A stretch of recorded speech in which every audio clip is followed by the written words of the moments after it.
A minha mãe quer que eu ofereça a minha casa de férias à minha irmã como presente de casamento, mas depois de me ter expulsado de casa aos 16 anos. Nunca pensei que seria eu a chamar a minha família de tóxica, mas algumas cicatrizes do passado nunca saram completamente. Tinha 16 anos quando a minha mãe me expulsou de casa. Não foi por drogas, nem por roubo, nem por nada do gênero. Também não foi por ter um namorado. Ainda me lembro da noite em que ela descobriu. Estava furiosa, gritava sobre como eu não podia fazer isso à família, como era uma completa desrespeitosa. Raciocinar com ela era impossível, porque para ela, aquilo era a pior traição que eu poderia ter cometido. Fez-me a mala, pôs-me nas mãos e disse-me que eu devia seguir com a minha vida sozinha, já que claramente achava que era adulta. Naquele momento não tinha muitas opções. Fiquei durante um tempo no sofá de uma amiga enquanto ainda ia à escola e comecei a trabalhar numa cafetaria até conseguir arranjar um lugar só para mim. Trabalhei em turnos duplos, poupei cada cêntimo que pude e eventualmente consegui tirar um curso. Foram anos de luta e sacrifício, mas consegui sair daquele buraco.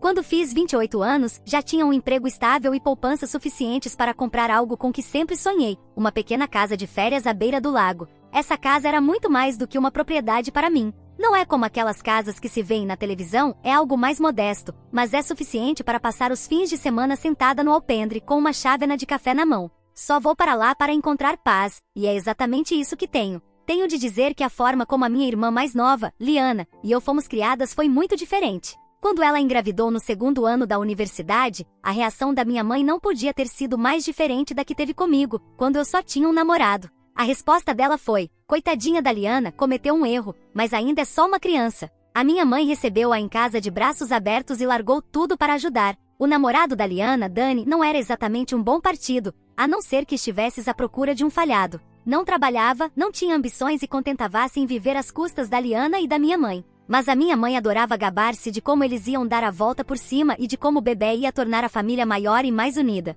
Unida, não sei se é a palavra que eu usaria. Mesmo depois de cortar contato com a minha mãe, ainda falava com a minha irmã de vez em quando, até os acontecimentos recentes. A chamada chegou num domingo de manhã, enquanto eu tomava o meu café na casa do lago. Acho que a única coisa que falta àquela casa é não ter rede, só para evitar este tipo de chamadas. A Liana e o Dani iam casar-se e precisavam de um lugar para viver. E a chamada era para me pedir que lhes desse um presente de casamento especial, a minha casa no lago para que pudessem ter onde morar. Segundo a minha mãe, que só sabia da existência da casa, mas não de como ela era, seria perfeita para criarem o bebê, porque ele ia crescer no meio da natureza. Além disso, não iam conseguir arrendar um sítio decente, porque o Dani ainda estava à procura de trabalho e a minha irmã não tinha planos de trabalhar depois de dar à luz. Na verdade, também não estava a trabalhar agora. Disse-lhe claramente que a casa não estava à venda e que não ia simplesmente oferecer uma casa assim do nada. O mais sensato seria a minha mãe comprar uma para minha irmã. Mas ela disse que não ia pagar nada, que devia ser um presente totalmente meu e que se eu quisesse, até podia incluí-la ela no presente, como se fosse algo conjunto.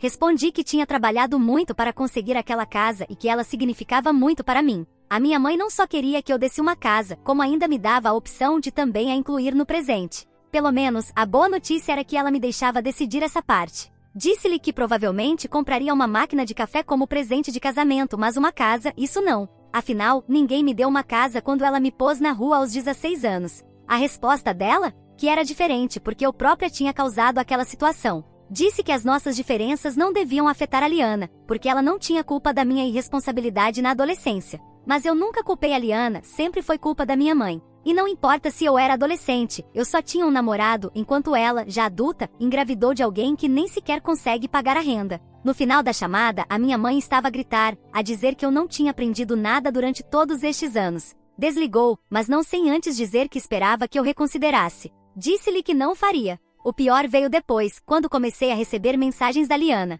A essa altura, a minha mãe já lhe tinha feito a lavagem cerebral e agora ela esperava que eu simplesmente lhe desse a minha casa. O Dani também entrou na conversa, enviando uma mensagem longa sobre como sempre me admirou e queria seguir os meus passos, mas que precisavam desta ajuda para começar a vida. Respondi que tinham começado a casa pelo telhado porque primeiro deviam ter arranjado um emprego e só depois pensado em ter um bebê. Mas eu não ia ser a pessoa a resolver os problemas deles. Não ia ser responsável pelas consequências das escolhas que fizeram. A minha mãe também mandou uma mensagem bem longa, que deve ter levado muito tempo a escrever, porque estava escrita na perfeição. Dizia que se tivesse uma casa de férias, daria à minha irmã, mas, infelizmente, não teve a mesma educação que eu e por isso não teve tanto sucesso. Ou seja, a minha mãe não só estava a justificar o facto de me ter expulsado de casa aos 16 anos, como ainda queria ficar com crédito por tudo que eu conquistei. Não respondi porque ela sabe muito bem que nada do que consegui foi graças a ela, mas sim apesar dela. Porque se ela realmente acredita nisso, então eu devia transformar a minha casa no lago no manicômio e interná-la lá dentro.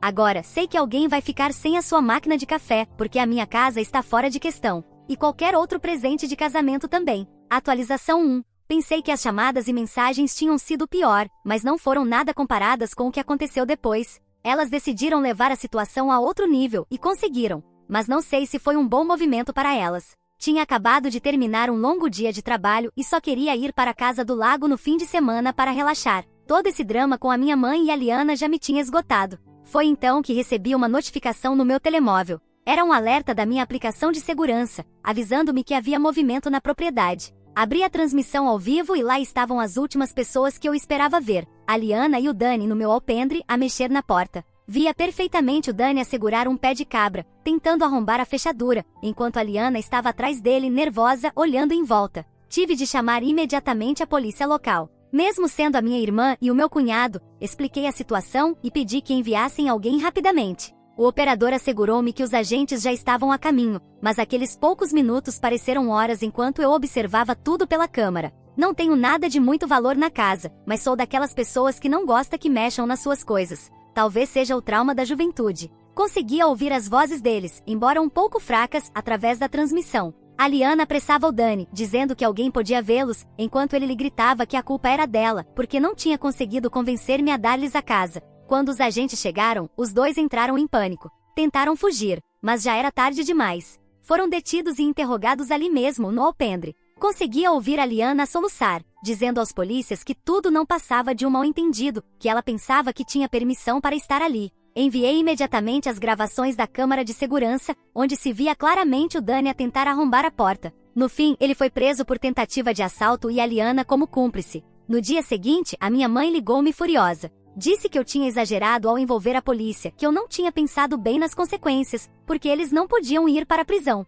Segundo ela, ainda eram praticamente crianças. Respondi-lhe que se ainda eram crianças, então não deviam ter filhos nem invadir casas alheias. E que se realmente fossem crianças, deveriam receber o mesmo castigo especial de mãe que eu recebi quando tinha 16 anos. Disse-lhe que não era correto arranjar desculpas para a filha dela, que deveria ensiná-la a ser responsável. E quem sabe, daqui a uns anos, a Liana talvez conseguisse comprar a sua própria casa no lago, assim como eu fiz. A minha mãe não gostou da resposta. Disse-me que era minha mãe e que, como tal, estava a dar-me uma ordem: retirar a queixa e ajudar a minha irmã grávida, o meu sobrinho e o meu cunhado a saírem daquela situação. Caso contrário. Perguntei: caso contrário, o quê? Mas, como sempre, a conversa acabou com a minha mãe a desligar na minha cara. A essa altura, eu já estava mais do que habituada. Atualização 2. Aqui estão as consequências da tentativa de invasão. A Liana parou de ligar e mandar mensagens, o que é algo positivo, mas a minha mãe intensificou seus esforços. Passou a ligar-me todos os dias, deixando mensagens de voz a pedir que resolvesse tudo.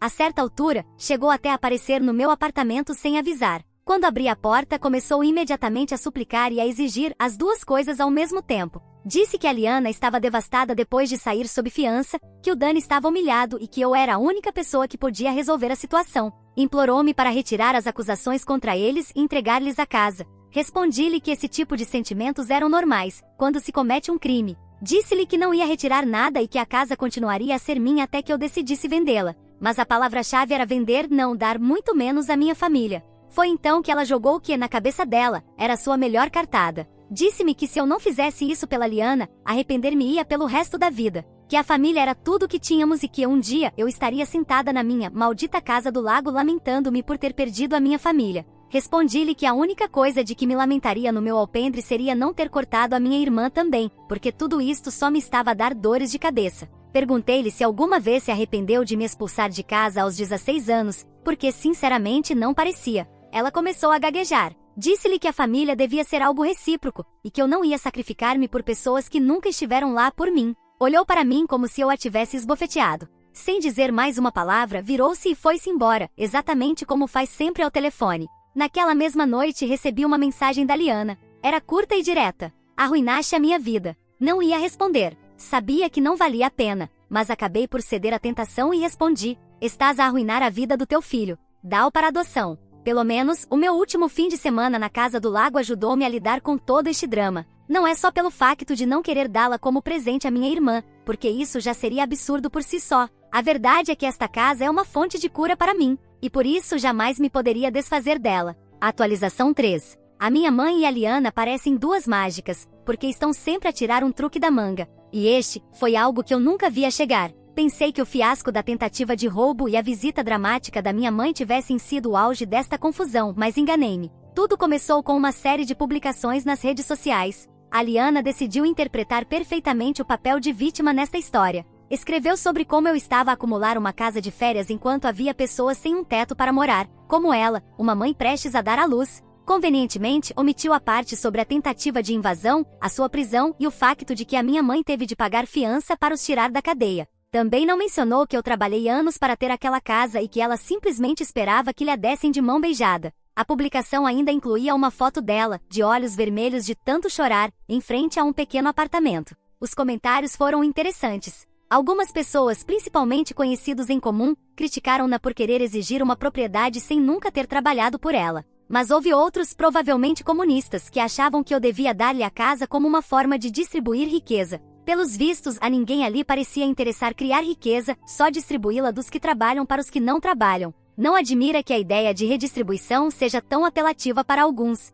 Aparentemente, ninguém quer saber que eu viva num pequeno apartamento na cidade para poder ter um refúgio nos fins de semana. Na cabeça deles, sou uma espécie de milionária que voa de helicóptero até a sua mansão no lago, rindo-se dos pobres cá embaixo. No início, ignorei. As pessoas que sabiam a verdade não caíram na história, e os que não sabiam, bem, não era um problema meu. Mas então, a Liana cruzou a linha. Publicou uma foto da minha casa do lago com uma legenda que dizia algo como: "Esta é a casa que a minha irmã egoísta está a guardar só para ela, enquanto eu luto para manter um teto sobre a minha cabeça." A foto foi claramente tirada antes de serem presos. Os comentários explodiram. As pessoas começaram a especular sobre onde ficava a casa e quanto valia. Alguns até fizeram piada sobre aparecerem lá para ocupar em nome da Liana. Não ia ficar parada a assistir a isto. Contactei o meu advogado para saber quais eram as minhas opções. Ele aconselhou-me a pedir uma ordem de restrição contra a Liana e o Dani, citando a tentativa de roubo e o assédio online. Também sugeriu que enviasse uma carta de cessação e desistência, obrigando a Liana a apagar as publicações.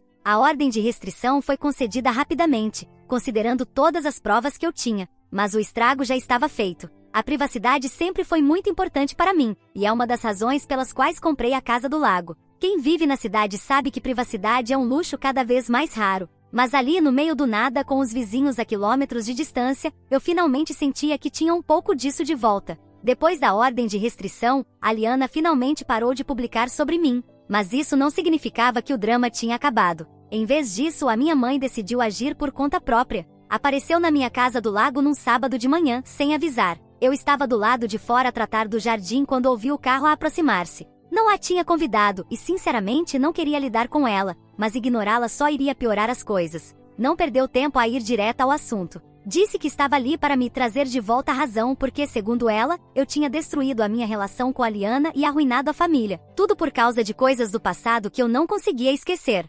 Respondi-lhe que essas coisas do passado tornavam impossível criar qualquer laço com ela. A minha mãe descartou tudo como se não fosse nada. Disse que a Liana só estava desesperada, que não sabia mais o que fazer. Que eu devia entender, afinal, eu também já tinha sido jovem e imprudente. Olhei para ela e respondi que havia uma grande diferença entre ser jovem e cometer erros, e ser adulta e recusar-se a assumir a responsabilidade pelos próprios atos. Eu não recebi nem metade da ajuda quando tinha menos idade que a Liana, e tudo por um motivo muito menos grave do que este. A conversa acabou mais uma vez com a minha mãe a ficar furiosa, a dar meia volta e a entrar no carro. Infelizmente, a ordem de restrição não incluía a minha mãe. Caso contrário, ela também já teria sido presa. Atualização 4. Decidi contar a minha história nas redes sociais, para deixar bem clara a verdade a quem quer que estivesse a ouvir a minha mãe ou a minha irmã. Respirei fundo e comecei a escrever, expondo tudo o que aconteceu da forma mais clara e honesta possível. E tive de voltar bastante no tempo, porque a história começava quando fui expulsa de casa aos 16 anos, pelo crime de ter um namorado. A partir daí, contei sobre todos os sacrifícios que tive de fazer até o momento em que consegui comprar a minha casa no lago. Anos e anos a trabalhar, incluindo fins de semana, para alcançar algo assim. Depois foquei-me na Liana. Expliquei como nem ela nem o seu noivo eram capazes de sacrificar algo para trabalhar, porque esperavam que tudo lhes fosse entregue de bandeja. E claro, não escondi nada do que aconteceu recentemente. Detalhei a tentativa deles de entrar na minha casa do lago sem permissão e deixei bem claro que aquela casa era minha e apenas minha, comprada com o meu dinheiro. Escrevi que não tinha nenhuma obrigação, nem legal, nem moral, nem de qualquer outro tipo de entregá-la a ninguém, especialmente a pessoas como eles. Li a publicação 3 vezes antes de carregar no botão publicar. Era direta, mas não cruel. Objetiva, mas não desprovida de emoção. Não estava à procura de simpatia, só queria colocar os factos em cima da mesa. O impacto foi imediato. Muitas pessoas, tanto conhecidas como estranhos, comentaram que a minha família não passava de um grupo de manipuladores. Claro, nem todos me apoiaram. Ainda havia os macacos voadores da minha mãe e da Liana. A diferença foi que desta vez não fizeram comentários públicos, mas sim por mensagens privadas. Respondi-lhes que se não se calassem, publicaria todas as mensagens que me enviaram. Com isso ficaram sem asas. A Liana foi a primeira a reagir, talvez porque passa o dia inteiro agarrada ao telemóvel. Aliás, a única vez que me lembro de a ver sem o telemóvel na mão foi quando tentou invadir a minha casa. E como já esperava, estava furiosa. Mas o verdadeiro problema dela, entre tantos outros, era o futuro. Perguntei-lhe, que futuro? A minha mãe, pelo menos, só queria que eu apagasse a publicação. Respondi-lhe que a publicação só existia porque elas tinham provocado a situação. Se não tivessem feito nada do que fizeram, ninguém teria sabido das suas vergonhas. E ainda avisei, se me atacarem de novo, o próximo passo será pior. Mais tarde, naquela noite, recebi uma chamada de uma amiga em comum que tinha visto a publicação. Disse-me que a Liana e o Dani estavam em pânico, e que o Dani até estava a ameaçar processar-me por difamação. Achei tão ridículo que só me deu vontade de rir. Tudo que escrevi era verdade, e eu tinha provas disso, desde capturas de ecrã a gravações. Mas, sinceramente, com que dinheiro é que ele pensava processar-me? Talvez fosse melhor guardarem esse dinheiro para resolver o problema da invasão de propriedade. Vão precisar. Atualização 5. Na outra noite, a Liana ligou-me muito tarde a chorar. E não eram lágrimas de crocodilo. Ela estava realmente a chorar. O Dani tinha a deixado. Fez as malas e foi-se embora, culpando-a por tudo. Disse-lhe que ela era tóxica e que já não a conseguia suportar. Bom, o Dani claramente não tem um espelho em casa. A minha irmã estava com medo e sentia-se sozinha. Dizia que não achava que conseguiria criar um filho sozinha. E agora, depois de tudo que me fez, estava a ligar-me, para pedir ajuda à irmã. Gostava de dizer que isto foi uma surpresa, mas ao longo da minha vida, já vi demasiadas pessoas com esta mentalidade. Tratam-te horrivelmente, mas quando precisam de alguma coisa, de repente lembras-te de que existes. Respondi-lhe que não tinha ninguém a quem culpar além de si mesma. Ela decidiu trazer um bebê ao mundo sem qualquer plano, sem pensar nas consequências e ao lado de um homem que claramente não tinha capacidade nem para apertar os próprios sapatos. Como é que ela achava que, depois de casados, ele ia magicamente transformar-se num homem responsável e trabalhador? Lembrei-lhe que passou semanas a atacar-me e que agora não tinha o direito de me pedir ajuda, seja de que tipo for. Mas ainda assim, dei-lhe um conselho que nem sequer merecia. Disse-lhe para começar a procurar um emprego e para processar o Dani por pensão de alimentos. E sabes o que ela me respondeu? Que eu era má, que tinha um coração de gelo. Disse que eu não fazia ideia do quão difícil era sua vida e da pressão que estava a sentir. Respondi-lhe que sabia perfeitamente o quão difícil a vida podia ser, porque já tinha passado por isso. Aos 16 anos, eu não tinha nada e fui posta na rua. Se eu consegui sobreviver, então ela também conseguiria. Aliás, ela tinha uma vantagem enorme em relação a mim. Disse-lhe, podes escolher crescer ou podes escolher continuar a ser uma mimada. Mas eu escolho fazer valer a ordem de restrição, porque ela também inclui chamadas telefônicas. E esta já não é a primeira vez que a violas. E foi exatamente isso que fiz. Lamento que esteja a passar por isto, mas ela já teve oportunidades de sobra. Atualização 6. Como prometi à minha irmã, desta vez ia fazer cumprir a ordem de restrição. E assim foi. Sei que isto trará ainda mais consequências para ela, porque além de tentar entrar na minha casa, continua a fazer exatamente tudo o que não devia. Mas já fui demasiado tolerante. Está na hora de enfrentar as consequências, mesmo estando grávida. A minha mãe, como esperado, não gostou nada disto. Isto levou a uma nova detenção, e ela teve de pagar uma multa para tirar de lá. Além disso, o processo que já estava em andamento pela invasão à minha casa agora tem ainda mais páginas no tribunal. E esse dinheiro saiu todo do bolso da minha mãe. Não sei se gosto de fazer isto à minha irmã, mesmo que ela mereça. Mas aquela última parte, ver a minha mãe a sofrer financeiramente por causa disso? Essa parte, admito, estou a desfrutar. Pelo menos, as coisas parecem estar a acalmar-se. Talvez tenham finalmente percebido que eu não ia fazer nada por elas, que não lhes ia dar a minha casa e que se continuassem a incomodar-me, iam continuar a ter problemas legais. Era melhor perceberem isso rápido, porque insistir só estava a prejudicá-las ainda mais. Atualização 7. a minha irmã continua a dar mais problemas à minha mãe. E não estou a falar apenas do processo por invasão de propriedade. Nestes últimos meses, a advogada da Liana tentou negociar comigo para chegarmos a um acordo. Ofereceu pagar $2.000 pelos danos na porta se eu retirasse a queixa. Tenho a certeza de que algumas pessoas vão dizer que sou mesquinha, rancorosa ou seja lá o que for por não aceitar esse dinheiro. Mas a verdade é que a porta já está arranjada, a dívida tem de ser paga de qualquer forma, e eu quero que ela enfrente as consequências, seja uma multa ou até mesmo prisão. Sei que a Liana não tem dinheiro para pagar nada disto, nem sequer para a advogada, mas a minha mãe tem, e esses nem sequer são os únicos problemas da Liana ultimamente. Além de estar prestes a dar à luz, conseguiu criar ainda mais complicações legais. Além da pensão de alimentos que está a tentar exigir, ela agrediu o Dani. A Liana pediu uma pensão provisória até o bebê nascer, mas o Dani está a contestar, exigindo um teste de paternidade antes de lhe dar qualquer dinheiro. E para poder pagar um advogado e lutar por isso, conseguiu arranjar um emprego. Ou seja, o problema com o Dani não era falta de capacidade, era falta de motivação. O ataque aconteceu quando a Liana tentou convencê-lo a dar-lhe dinheiro, agora que ele estava a trabalhar. Ele recusou. E não sei como é o lugar onde o Dani está a viver agora, mas havia uma tábua de madeira por perto. E a minha irmã, grávida de 7 meses na altura, pegou nela e bateu-lhe na cabeça. Resultado? Mais uma detenção, mais um processo e mais dinheiro a sair. Sei disso porque a minha mãe ligou-me a implorar que retirasse alguma das queixas, porque está a ficar sem dinheiro. A Liana, por outro lado, nem se deu ao trabalho de me contactar. Sabe bem o que aconteceria se o fizesse. Disse a minha mãe que até podia considerar retirar uma das queixas se chegássemos a um acordo. Isso chamou-lhe a atenção. Disse-lhe que estava a pensar em comprar uma segunda casa de férias, mas desta vez na praia. Obviamente estava a brincar, mas não lhe disse isso. Ela perguntou-me, indignada, como é que eu esperava que ela pagasse algo assim.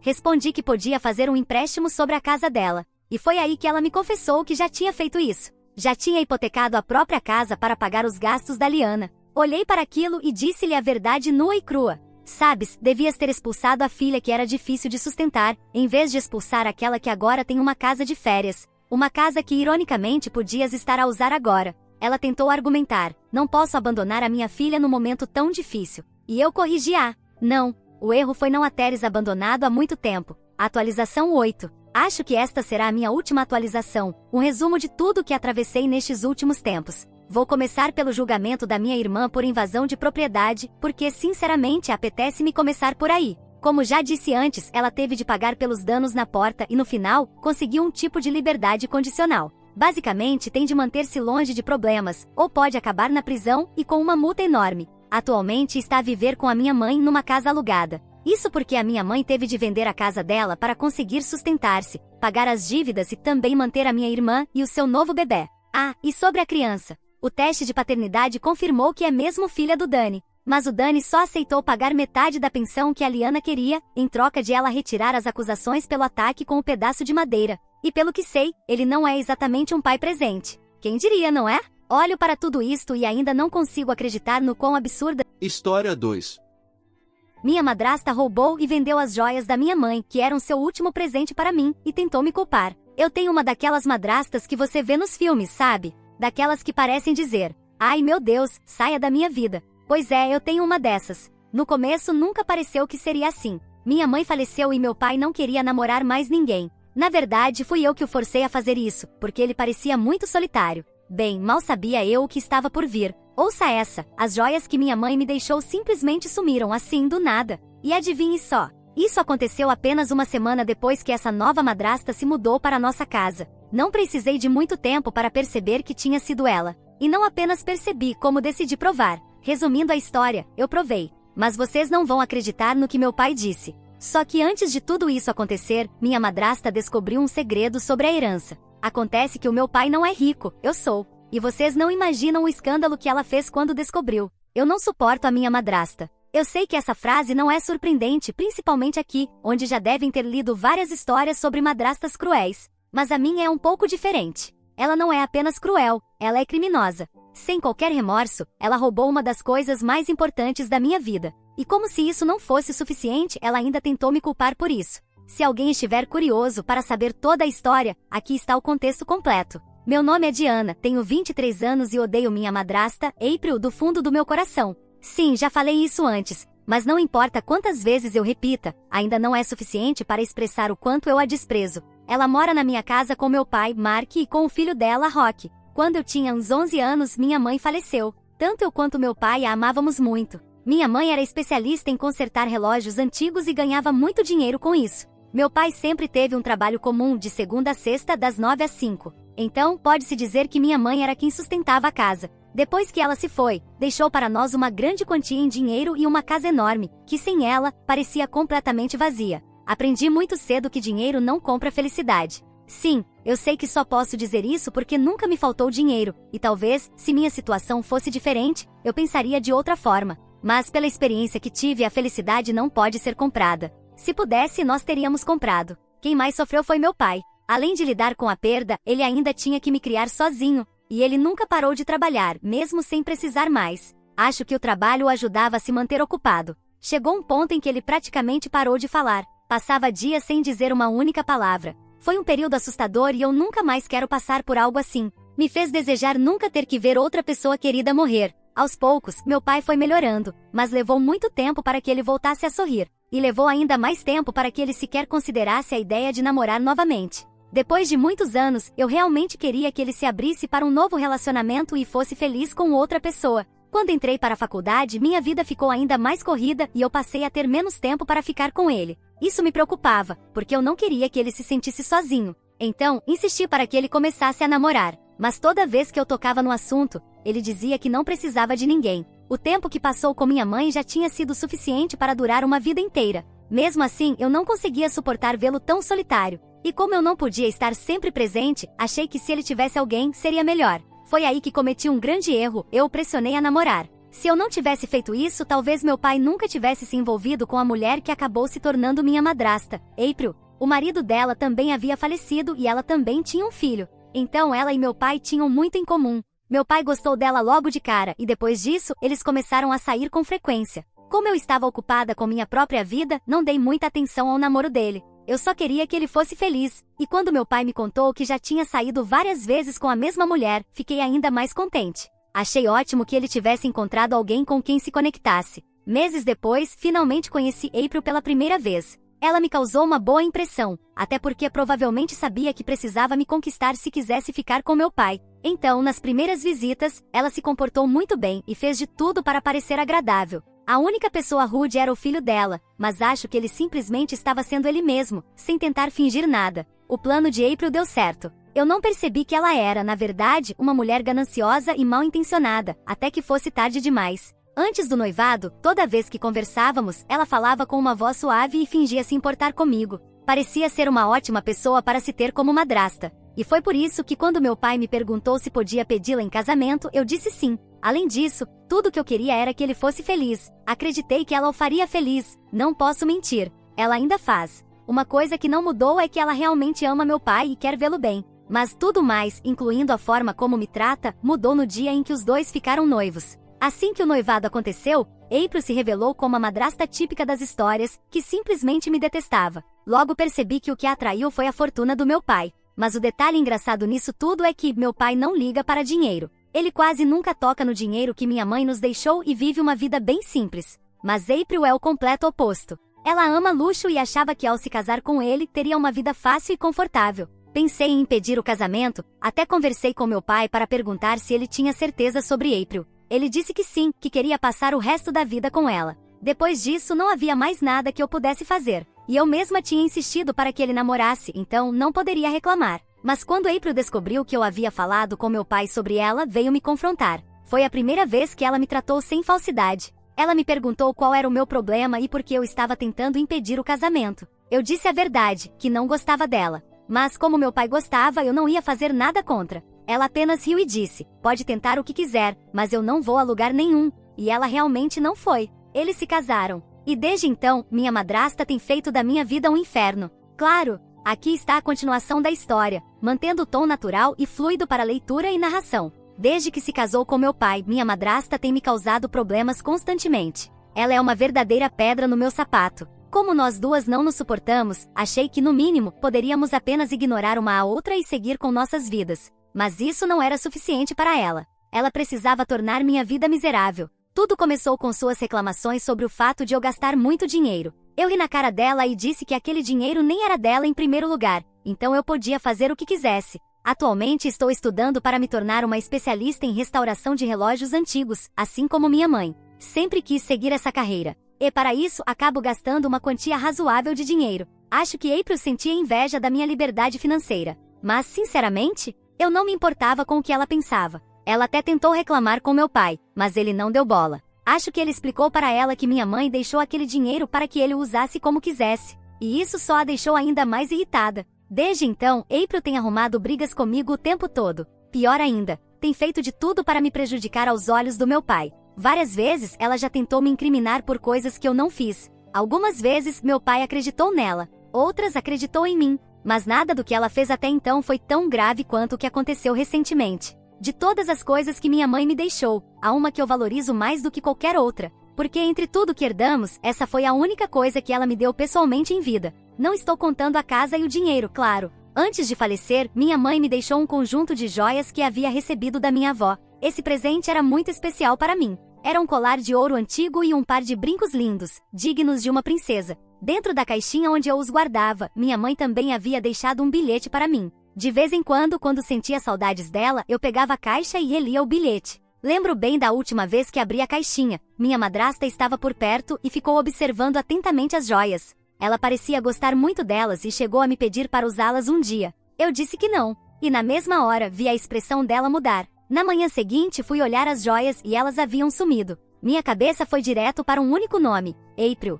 Fui até ela imediatamente e perguntei onde estavam minhas joias. Ela fingiu não entender e me olhou como se eu estivesse falando algo absurdo. Então perdi a paciência e gritei para que ela devolvesse o último presente que minha mãe me deu. Mas ela continuou se fazendo de sonsa, dizendo que eu estava sendo irracional por acusá-la sem provas. O problema é que eu sabia que ela queria aquelas joias há muito tempo. Eu sabia que só podia ter sido ela. Quando meu pai chegou em casa, April se fez de vítima. Começou a chorar e disse que eu a estava tratando como se fosse uma criminosa, que eu a havia acusado sem motivo algum. Ela fez parecer que eu tinha apenas perdido as joias e agora estava tentando colocar a culpa nela. Meu pai ficou furioso comigo. Ele se recusava a acreditar que April pudesse ter feito algo assim. Ele achava que eu simplesmente havia deixado as joias em algum lugar e esquecido. Me disse que ao invés de acusá-la, eu deveria procurá-las melhor. Toda vez que eu insistia que tinha sido ela, ele ficava ainda mais bravo comigo. Mas eu sei que foi ela. Não pode ter sido mais ninguém. O que eu devo fazer? Atualização 1. Ei pessoal, passaram-se 2 dias e eu fiz o que a maioria de vocês me aconselhou a fazer. Mas não deu nada certo. Muita gente sugeriu que eu conversasse com a April e explicasse o quanto esse presente era importante para mim. Muitos de vocês acreditavam que dessa forma, ela perceberia o erro que cometeu e me devolveria as joias. Alguns até pensaram que talvez, só talvez, ela tivesse escondido as joias apenas para me punir por algo. E claro, teve quem achasse que ela não tinha feito nada e que eu era idiota por culpá-la sem provas. Bem, para aqueles que defenderam essa mulher, até o fim dessa atualização, vocês vão se sentir bem burros. Isso é o que acontece quando alguém apoia uma pessoa maldosa como ela. Sério, quem mais faria algo assim? Depois de pensar um pouco, decidi seguir o que vocês recomendaram. Tentei conversar com ela para ver se estaria disposta a me devolver meu presente. O mais importante era recuperar as joias e depois disso, eu poderia decidir como lidar com ela. Mas antes de falar com ela, resolvi vasculhar a casa inteira, sabe, só por precaução. Vai que ela foi burra o suficiente para esconder as joias aqui. Antes de começar a busca, tentei conversar com meu pai. Mas ele nem me deixou falar. Disse que se fosse para acusar a April, era melhor eu parar de falar com ele. Logo depois, a April entrou na conversa toda fingida e me garantiu, com a voz mais falsa do mundo, que não tinha nada a ver com isso. Disse que por mais que nós brigássemos, ela jamais faria algo assim, que eu era como uma filha para ela. Só de ouvir isso, meu sangue já ferveu. Mas antes de encerrar a conversa, perguntei ao meu pai se ele teria algum problema caso eu fizesse um boletim de ocorrência por roubo. Ele respondeu, fique à vontade. Na mesma hora, a expressão da April mudou um pouco. Então, olhei para ela e perguntei se ela concordava com isso também. E ela, com aquele sorrisinho cínico, disse que se alguém realmente tivesse roubado, a polícia ajudaria a recuperar as joias. Chamei a polícia e enquanto todos estavam do lado de fora, revirei cada canto da casa. Não encontrei nada. Já imaginava que ela não seria tão burra a esse ponto. E claro, sei que a polícia também não vai encontrar nada. Não estou contando com eles para resolver isso. Além disso, meu pai está me obrigando a não contar para a polícia que suspeito da April. Eu o amo, mas ele está completamente cego pelo que chamam de amor. Depois de tudo isso, não me restou outra opção a não ser falar com a April e tentar o método que vocês recomendaram. Esperei até que meu pai e meu meio-irmão saíssem de casa. Então fui direto até a April e disse na cara dela que eu sabia que tinha sido ela. Expliquei que aquelas joias eram a última coisa que minha mãe me deixou, que era o único presente que minha mãe fez questão que eu tivesse. Disse que aquelas joias significavam mais para mim do que qualquer outra coisa e que eu faria de tudo para tê-las de volta. Cheguei ao ponto de quase implorar para que ela me devolvesse. Até falei que se ela me devolvesse, eu esqueceria toda essa história. E sabe o que ela fez? Mandou eu parar de culpá-la com um sorriso maldoso estampado no rosto. Com aquele sorriso cínico, disse que realmente não fazia ideia do que aconteceu e que nunca faria algo tão ruim assim, ainda mais comigo, uma pessoa tão querida para ela. Ela estava se divertindo ao me atormentar. Então, com aquela carinha falsa, abriu os braços e me chamou para um abraço.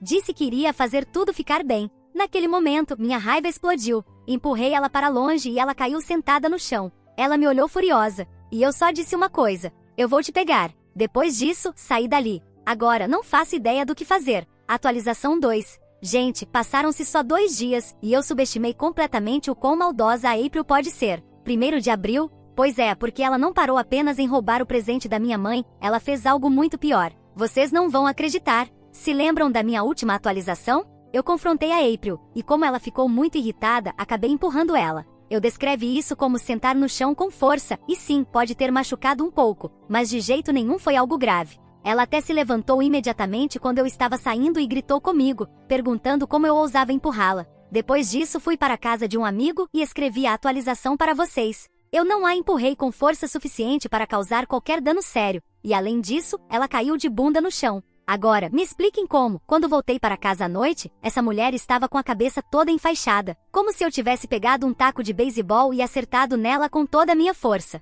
Meu pai estava sentado com ela no sofá, com um olhar furioso. Eu não sou burra, gente, eu percebi na hora que ela ia me culpar de alguma coisa. Mas mesmo assim, entrei e perguntei o que tinha acontecido. Ela me olhou como se eu tivesse acabado de pedir ao meu pai para se divorciar dela. Começou a gritar, perguntando o que tinha feito para merecer isso. Até esse momento, meu pai não tinha dito uma palavra, e isso me preocupou muito. Então, imediatamente expliquei que sim, nós tivemos uma discussão acalorada e eu a empurrei, mas que ela estava bem. Eu disse que ela estava mentindo sobre o ferimento. Meu pai me olhou com os olhos vermelhos de raiva e disse que viu o sangue e que ele mesmo a levou para colocar os curativos. Foi aí que percebi que April era ainda mais manipuladora do que eu imaginava. Ela estava disposta a absolutamente qualquer coisa para me prejudicar, qualquer coisa mesmo. Provavelmente, ela bateu a própria cabeça contra alguma coisa com muita força. Eu não sei como alguém consegue fazer algo assim consigo mesmo, mas pelo visto, ela conseguiu. Meu pai me disse que eu não precisava explicar nada, que ele já tinha ouvido tudo o que precisava.